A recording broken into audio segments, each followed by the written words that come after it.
It's just so thrilling in our house right now. We help each other. We work together so much. So the iconic rooftop scene in this movie, my husband actually wrote it. Nobody knows that, but you know.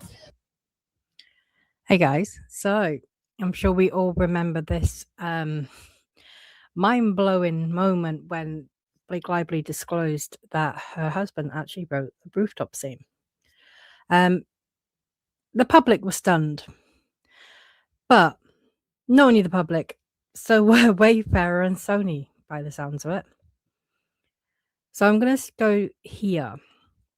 This is in Wayfarer's amended complaint. This is actually the emails that were going back and forth behind the scenes, where try and make this a little bit bigger. So Wayfarer had emailed Sony to say, hi, your email was shared with me by, obviously this is all still redacted at the time, in order to address this issue. We are not aware of any write-in services rendered by Ryan Reynolds. Regardless of what is being said publicly, this is not something we are aware of. We are learning about these allegations in real time. And then Sony writes back to Wayfarer and says, we certainly need some clarity on public comments made about Ryan Reynolds potentially contributing write-in services for the rooftop scene. Can you provide any... Oh, that might have been what went first, actually, and maybe Wayfarer... Yeah, Wayfarer responding, sorry. Oh, normally they're the other way around. So, obviously, yeah, Sony have written to Wayfarer and said, what is going on, basically? There are no contracts. His services are not in the chain, nor his name anywhere in the credits. And these points are incredibly important. And it says at the bottom, if these services were rendered, obviously we require signed documentation immediately. And we are going to look at why they needed all of this. Why is it such a big deal? Okay.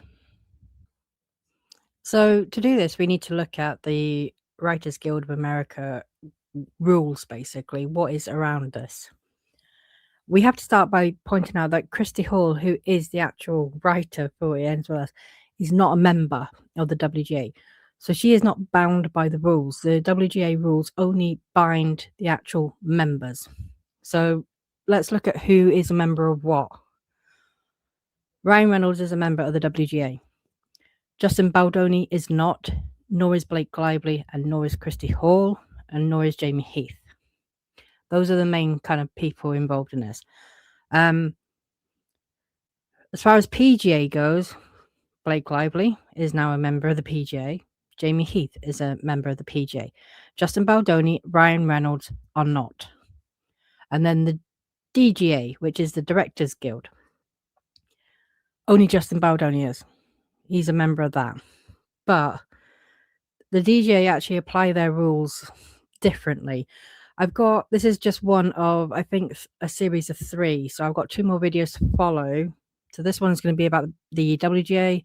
The next one will be about, the PGA, and then I'll do the DGA. And we will you need to look at it all together, I think, see who has violated what of what union. And I am going to do a side piece on SAG-AFTRA as well, in terms of what they can provide for people who have experienced sexual harassment, i.e. what kind of resources were actually available to Blake Lively that she chose not to utilise. Right now, though, Ryan Reynolds, WGA. Let's go forth. So we need to start with this. Now, the rules were actually updated on the 2nd of May 2023, but I'm working off the 2020 rules because the whole back and forth about the rooftop scene was, Blake Lively was given permission in April 2023. So working off around that. Now, I suspect, actually, and I think Wayfarer do too, that Ryan Reynolds actually wrote his parts after May. So the 2023 rules could also apply. They are not substantially different, though. I have actually gone through and done a bit of a compare and contrast as insofar as the relevant sections. But there's not a great deal of difference that would make it, it would really matter in this context. But because we're not quite sure, you can't pinpoint the exact moment when Ryan Reynolds added his kind of submission to the script, then we're going to go off the text messages, the date of the text messages where Blake Lively was given a pass at the rooftop scene. And that would be the 2020 regulations. What we'll also be looking at is this. This is the screen credits manual. So these are another set of rules under the WGA. But these, there you go, screen credits manual. But probably for me, the most important ones, which kind of encompass everything, is this. And that would be the WGA Code of Working Rules. Okay, so we need to take it point by point, really.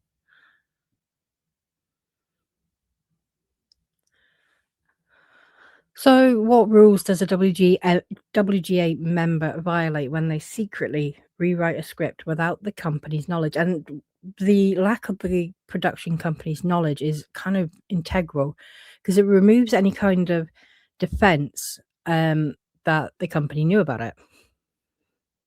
I mean, it wouldn't be much of a defense, but the company consented defense or the company assigned him. It removes that entirely. So the first rule that would be violated is right. Rule 4. Let's see if I can highlight these. Oh, no.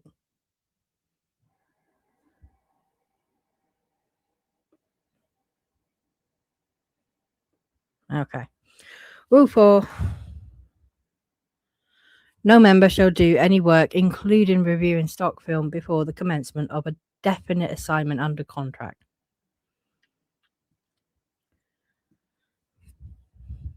Now, if the production didn't know he rewrote the script, then by definition, he had no assignment, he had no writing contract, and he performed writing services anyway. And that is what they meant. But in the email, when they said, if this is true, we need to get a written contract immediately, there is a whole flap. And you'll see why it's important as we keep going through. I say the first rule, not entirely the first rule. All agreements and contracts between writers and producers must be in writing. They did not have that. And then 3A. And this is quite a serious rule, actually. Each member must promptly file with the Guild office a copy of his or her contract of employment, whether such agreement provides for leasing of material, participation in profits, residuals, or otherwise, in no case later than 1 week after the receipt of the contract. There's a little sort of addendum there. In addition to any other disciplinary action which may be deemed proper, an automatic fine shall be levied upon a member who fails to file his or her contract within 2 weeks after written notice that there is no contract. So they're stating immediately, with that rule, look, actually there's an automatic fine that applies here. So there's a violation of that rule. All agreements and contracts between writers and producers must be in writing. Also, each member must promptly file with the Guild office a copy of his or her contract of employment. If the production company don't know that he rewrote the script, then there is no writing contract that exists, no contract could have been filed, and no WGA notification occurred. So this is a double violation of Rule 3. So far we've got violations of Rule 3, 2 of them, and Rule 4. Let's continue. Okay. We have this. Rule 11. No member shall participate in any arrangement for ghostwriting. This rule is absolute. It does not require intent, right? So Ryan Reynolds rewrote the script and the production company did not know. That is literally ghostwriting under WGA definitions. And it does not matter that Christy Hall is not, none of this matters that Christy Hall is not a member of the WGA. It does not matter whether he was paid, and it does not matter whether he meant well. Ghostwriting is prohibited in all forms.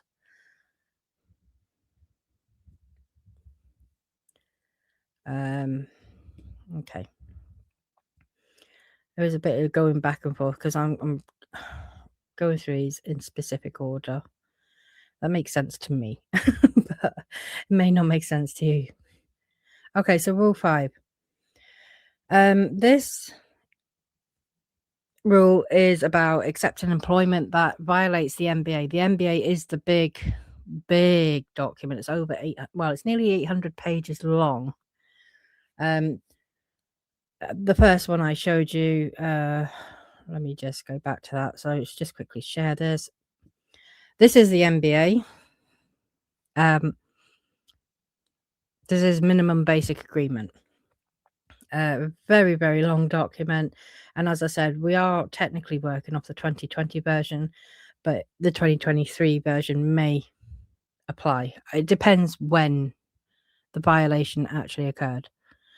So rule 5 of that, rule 5 of the working rules states that if Ryan Reynolds performed writing services outside the MBA structure, which is members shall not accept any employment which violates the minimum basic agreements, then he has violated the rules. And secret rewrites violate the MBA because there is no WGA contract. There are no minimums because you've got to be paid, minimums. There's no credit arbitration. There's no guild filing, right? All submissions by WGA writers have to be submitted to the guild. So there's a record. All contracts that are signed have to be submitted to the guild. All work has to be credited. There's just everything is regulated. Every aspect is, quite strictly regulated. So, and additionally, there's no producer oversight as well. These are structural violations. What else have we got? Rule 6.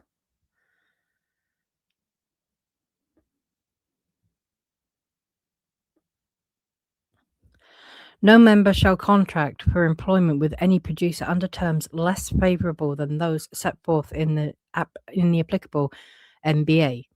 Violation of this rule shall subject the member to disciplinary action and a fine of up to $2,000 or on flat deals where the amount of money involved exceeds $2,000. A fine of not more than 100% of the amount received for such writing. He obviously received nothing.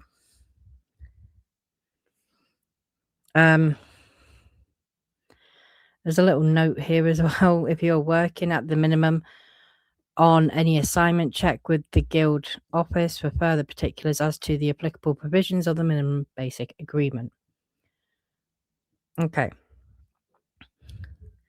So if he was unpaid or informally compensated, what this rule basically says is no member shall contract for employment under terms less favourable than those set forth in the applicable minimum basic agreements.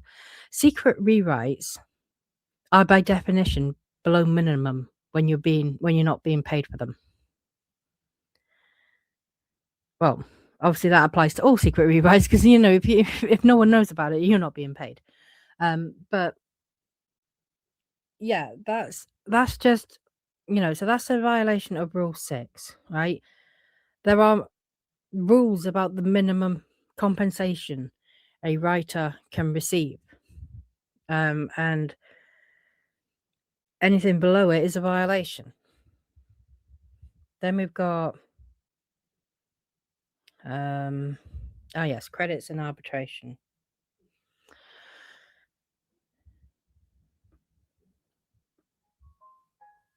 Rule 15.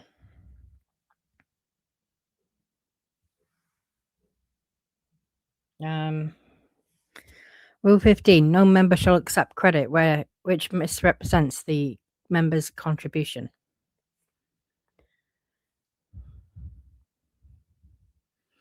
But I need to read that really in conjunction with Rule 16, which is this one. Members shall accept, abide by, and contract for credit only in accordance with the terms and provisions of the applicable minimum basic agreement, and members shall cooperate fully with the Guild's credit committee in order that all credits shall properly reflect the writer's contribution to the final script. Okay, this is going to sound so obvious. Okay, so if we just kind of take the two rules again, right? Rule 15, no member shall accept credit which misrepresents the member's contribution. And that can be also having no credit at all when you have worked on a script. Rule 16, members must accept, abide by, and contract for credit only in accordance with the MBAs.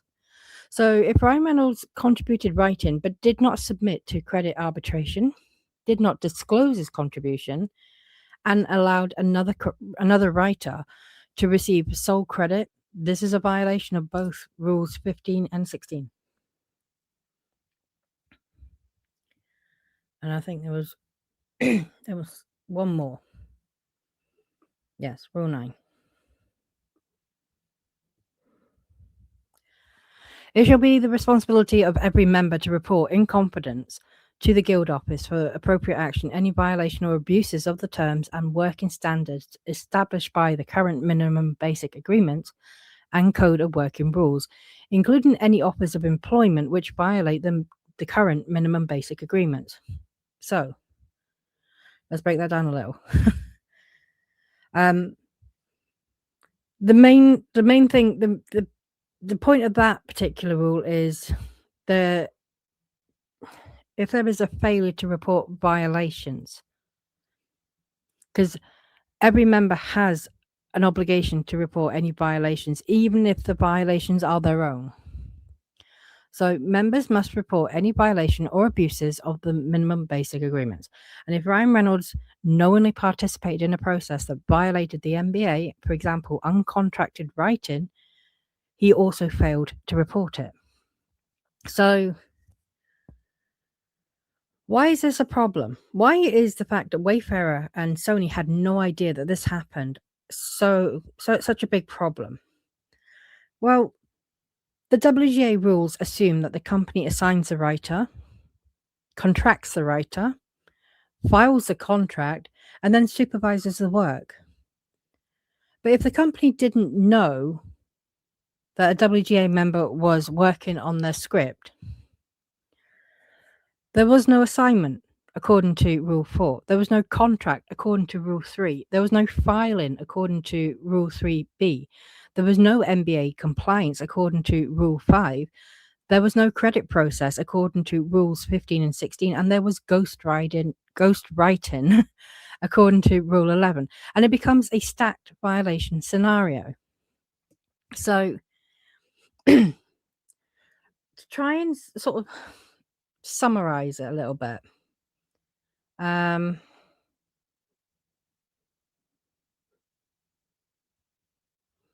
don't know if I can.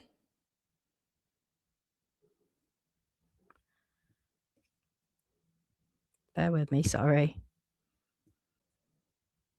Okay, got it now. So these are my notes. These are kind of just the small notes I put together. So if we look at this, right? Conduct, secretly rewriting without assignment, WGA rule violated Rule 4. Why? No assignment equals prohibited work. Next, conduct, writing without a contract.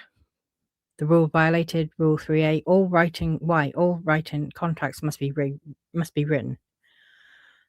Conduct, Not filing a contract. WGA rule violated Rule 3B. Why? Because it must be filed within 1 week. Then we've got conduct, ghostwriting. WGA rule violated Rule 11.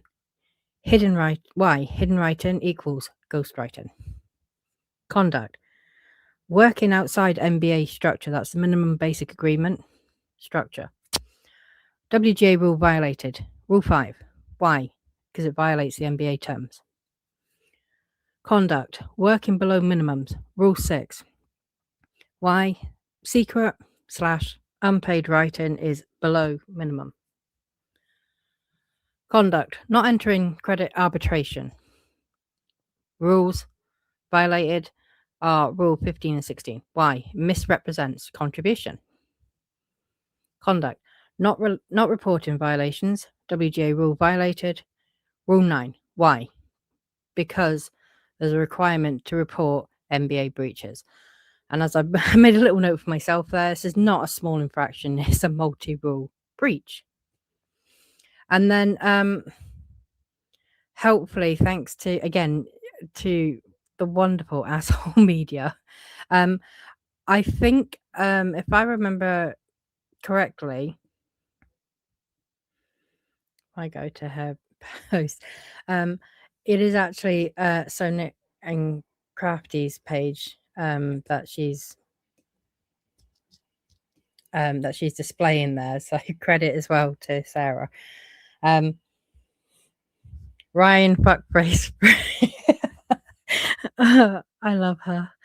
Ryan Fuckbrace Reynolds listed it ends with us on his IMDb and himself as an uncredited scriptwriter. That piece of absolute shit. Okay. So I won't play Sonet and Crafty's video there, but what I will do is I'll put a link to her YouTube channel because I just adore her. She's incredible. What I'm going to do though is let's go to Ryan Reynolds IMDb. And I've got it all neatly teed up. Oh, I thought I did. I thought I was better than this. Oh no, I am. Script and continuity. Ryan Reynolds, script collaborator, uncredited. I'm gonna have a little side giggle before I go into that, but let's go back to this tab a second because, of course, when I saw this, I had to comment on it. I had to. And I was like, at first, my head had to do some mental gymnastics about this, right? Script collaborator. But surely that would require people knowing that you're working with them, to, work as part of a team. Like, is this a new formation of a team that we don't know about? And then I realized he actually is part of a team. And collaborator actually has a positive definition in the dictionary and a negative one. And I found that the negative one actually held well. Now, I appreciate this is going to say a rather offensive N-word. That would be the one, which was, which refers to, it's a 4-letter word referring to, Germans who invaded Poland in World War II, which, us Brits won. And I'm not saying that Ryan Reynolds is. I don't want to say it because YouTube will just absolutely lose its shit. But you'll see it. I am not saying that Ryan Reynolds is this, but the rest of the definition works well. In fact, no, I can hide it. I can hide it. So there we go. A person who works with an enemy who has taken control of the country. And I thought, you know what? Yeah, when you look at it from that angle, he worked with Blake who took over the film. Yeah, that kind of works actually. But let's go to Ryan Reynolds IMDb. Back there. So Ryan Reynolds has got this on his own IMDb. And it's problematic. Very problematic actually. Let's have a little conversation about why that is. So, I suppose the first question is, can a WGA member do uncredited script work? And the answer is no. No, they can't. Under the WGA working rules, the MBA and the Screen Credits Manual, a WGA member cannot secretly rewrite a script, do polishes or touch-ups off the books. They can't write without a contract. They can't write without it being disclosed to the guild. They cannot write without entering the credit process, or without the company's knowledge, or without submitting their material to the guild. And they cannot write without being paid MBA minimums. Every single one of those is a violation. So, again, just to kind of make sure we are all aware here, I think we're going to go, if I go back into this, because there is another one that this flags up as well, in addition to everything else we've talked about, right? So it largely covers the rules we've already been over. Okay, so we've got Rule 4, no work without an assignment. Rules 3A and 3B must have a written contract and it must be filed. Rule 11, can't ghostwrite. Rules, let me just check I've got all of this now. Yeah, rules 5 and 6 must comply with MBA minimums. Rules 15 and 16, trying to move around, right? Rules 15 and 16, credits must reflect the actual authorship. But we have another one in the mix here.